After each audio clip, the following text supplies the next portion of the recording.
Je crois que de tout temps, on a utilisé les plantes pour se soigner.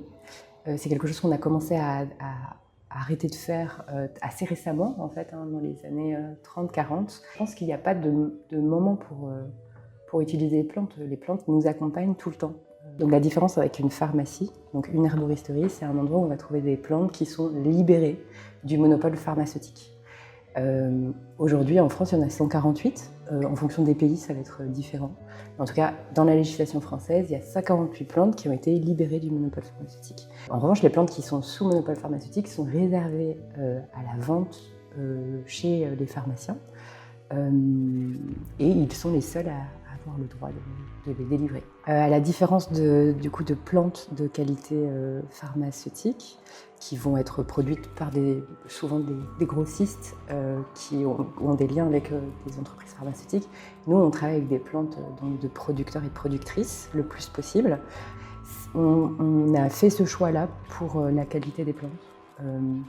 Quand on travaille avec des petites structures, généralement, les plantes, entre le moment où elles sont cueillies, séchées et mises à la vente ici, il se passe très peu de temps. Du coup, en termes aussi de composition biochimique, elles vont être plus puissantes, les plantes, si elles sont bien produites, bien conservées.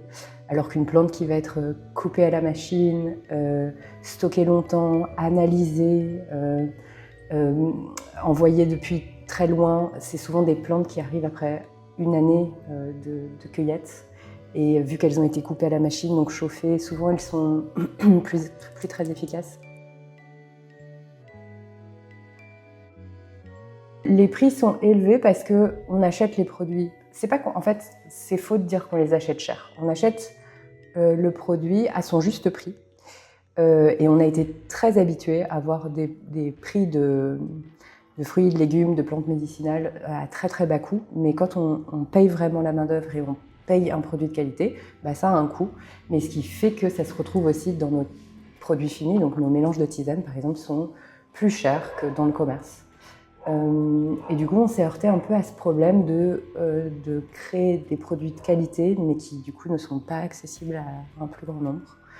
Donc on est en train de réfléchir à un système peut-être de tarifs échelonnés pour permettre à plusieurs personnes de pouvoir accéder à nos produits à des tarifs différenciés. Dans notre média Qui Vive, on essaye de lutter contre la résignation. Est-ce que tu as une plante à nous conseiller contre la résignation? Donc une plante qui redonnerait un peu de courage.